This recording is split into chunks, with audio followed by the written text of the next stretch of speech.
Bienvenue dans cette nouvelle saison du podcast Conservation Journey qui t'aide à t'engager pour la faune et la flore sauvage. En 2022, je suis partie faire un tour de France des associations de conservation à bord d'un van aménagé. Dans cet épisode, je suis à La Rochelle pour rencontrer Guillaume Éveillard, biologiste délégué de l'aquarium, et Florence Dellamonico, responsable et capacitaire du centre de soins des tortues marines.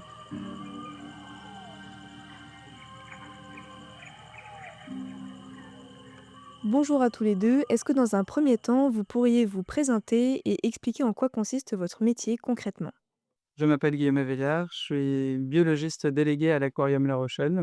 On s'occupe des animaux, 7 jours sur 7. Il y a la partie visitable par le public et la partie coulisses, ce qu'on appelle aussi les quarantaines. Donc c'est l'endroit dans lequel on acclimate les animaux, c'est là où on fait la reproduction des poissons et des coraux et des méduses. Et c'est également là où on fait le soin des pensionnaires. Donc il y a 6 soigneurs-soigneuses qui travaillent à l'aquarium. On plonge dans les bassins, donc il y a 2 plongeurs par jour. En plus de ça, on fait de la reproduction. Donc chaque jour, on cultive du phytoplancton qui sert à nourrir du zooplancton qui ensuite permet de nourrir les larves de poissons. Donc on reproduit toute la chaîne alimentaire et on a eu énormément de succès là, ces dernières années. On a reproduit les poissons papillons pour la première fois en Europe, on a reproduit les poissons anges. On a parlé du soin, de la reproduction, le nourrissage, hein, ça c'est un point extrêmement important. On travaille maintenant avec une nutritionniste qui permet de faire des menus pour les poissons en respectant les rapports de lipides, protéines et glucides pour chaque espèce d'animal. On trouve évidemment la qualité de l'eau régulièrement. L'intérêt à l'aquarium, c'est d'avoir des animaux en pleine forme et que ce soit un émerveillement quotidien pour le public. Je m'appelle Florence Dalanico et je suis la responsable et la capacitaire du centre d'études et de soins pour les tortues marines de l'Aquarium La Rochelle. Un centre qui n'est pas visible du public puisqu'en fait, ce centre va accueillir essentiellement des tortues qui vont s'échouer sur l'ensemble de la façade Manche Atlantique. Donc, mon métier, il va consister à déjà coordonner un réseau, d'une centaine de bénévoles qui, sont répartis sur l'ensemble de cette zone géographique, que l'on a formés et qui sont, autorisés à intervenir sur ces espèces marines protégées et de collecter des données de façon standardisée, homogène et ensuite pouvoir, collecter ces données et les retransmettre aux autorités compétentes, dans le but donc d'assurer la conservation de ces populations. Et dans un deuxième temps, d'accueillir et de soigner, les tortues marines qui vont arriver donc dans ce centre de soins, dans le but, de pouvoir, les soigner et les remettre à l'eau dans le milieu naturel dès que leur santé le permet. Et il y a toute une partie sur le terrain qui consiste aussi à réaliser donc des dissections sur les animaux morts que l'on ne peut pas, déplacer, comme c'est le cas des tortues luttes. Et puis on réalise également des campagnes de sciences participatives qui vont, en fait, proposer aux plaisanciers et à tous les usagers de la mer de transmettre leurs observations de tortues marines, mais également de poissons-lunes et aussi de mammifères marins. Et puis on a également donc un rôle, d'expertise qui est, de communiquer sur, les données qu'on a collectées, notre sentiment, voir un peu les tendances, dans, le nombre d'échouages de signalements de tortues marines pour, les évaluations, patrimoniales, comme par exemple les listes rouges, de l'Union internationale pour la conservation de la nature. Et comment ça se fait que les tortues s'échouent?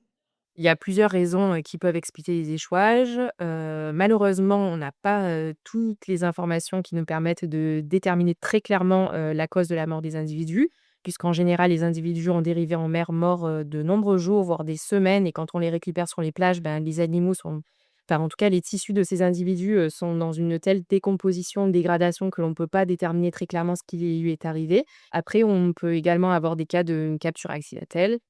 Et on peut également avoir des cas d'individus, qui ont ingéré des déchets et malheureusement, sont morts, d'une occlusion.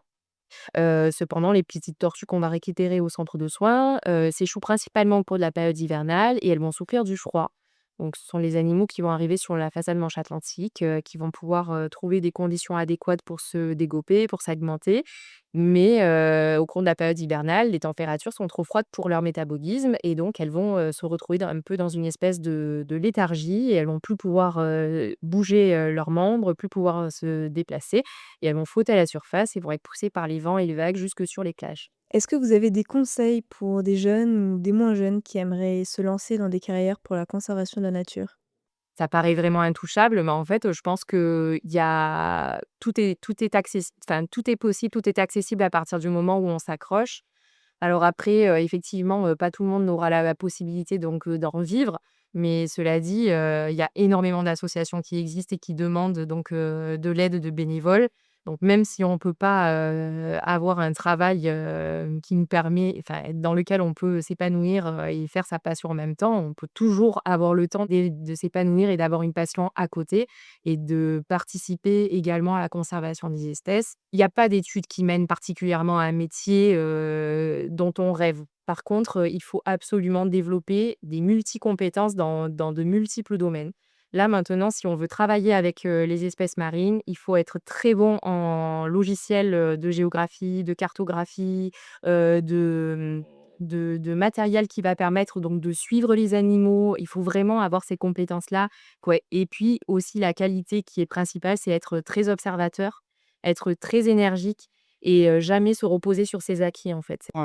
Comme il y a peu de place, mais il faut pas avoir peur de partir à l'étranger, de bouger. Donc ça, c'est peut-être, le premier conseil, que je donnerais, d'être passionné et d'être mobile. Et voilà, surtout, croire en soi et jamais baisser les bras et on peut y arriver. Génial, merci pour ces super conseils et j'aimerais vous demander quel est votre parcours académique et professionnel pour en arriver à ces métiers?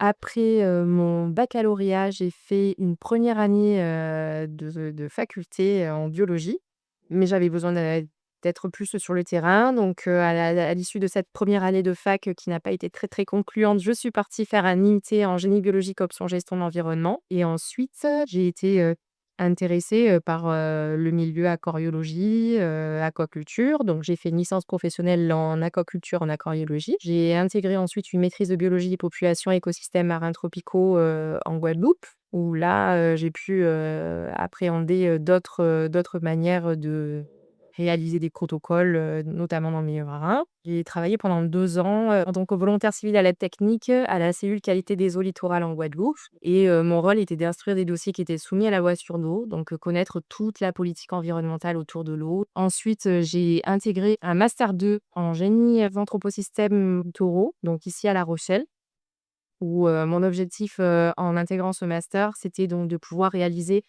un stage dans un bureau d'études, puis c'était pas quelque chose sur lequel je souhaitais poursuivre. Ayant eu, des compétences en tortue marine et ayant eu également des compétences, dans les domaines des bases de données grâce à différents stages que j'ai pu réaliser et bien, j'ai pu, répondre à un appel d'offres donc de l'aquarium qui était donc de saisir des données, de tortues marines, dans une base de données. Donc j'ai pu, réaliser ce stage de 2 mois et à ce moment-là, il y a eu, la proposition, donc de l'aquarium de poursuivre en fait ce travail-là de base de données, mais en élargissant en fait, les activités du centre de soins et ça fait 15 ans que je suis là. Incroyable, bravo pour ton engagement. Et toi, Guillaume, alors, c'est quoi ton parcours? Quand j'avais 11 ans, je suivais mon grand frère qui partait à la pêche et on attrapait des poissons que je m'amusais à mettre dans un seau. Et puis en fait, ce seau, je l'ai ramené à la maison, puis j'ai mis les poissons dans l'aquarium et j'ai eu envie de les maintenir en vie, de comprendre, leur biologie et de les étudier. J'ai fait des études scientifiques, après je suis allé à l'Institut des sciences et techniques de la mer, c'est INTECMER, c'est l'équivalent d'un IUT à Cherbourg. Alors j'avais envie de travailler, moi j'ai fait un bac+2, hop, je suis allé travailler, à l'aquarium Haliotis à la suite de mon stage que j'ai effectué sur la reproduction des méduses et j'ai en plus, en parallèle, passé un diplôme de plongeur professionnel, donc ce qui me permettait de plonger en aquarium en étant rémunéré. Donc j'ai bien aimé ce stage et puis j'y suis resté en fait à l'aquarium pendant 1 an pour, que travailler, sur les coraux et les méduses principalement.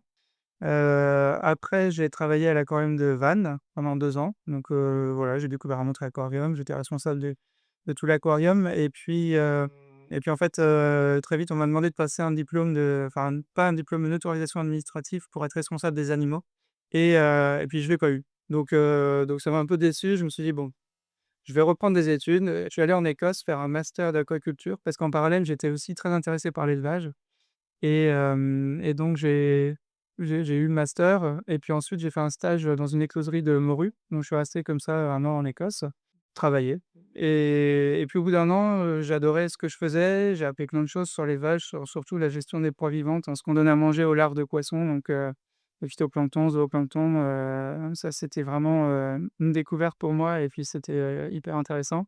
Mais, l'aspect, présentation au public me manquait. Donc, l'aquarium de Paris s'est ouvert à ce moment-là. J'ai postulé et j'ai été pris. J'étais embauché en tant que responsable et j'ai travaillé 14 ans au total, à l'aquarium de Paris au Trocadéro.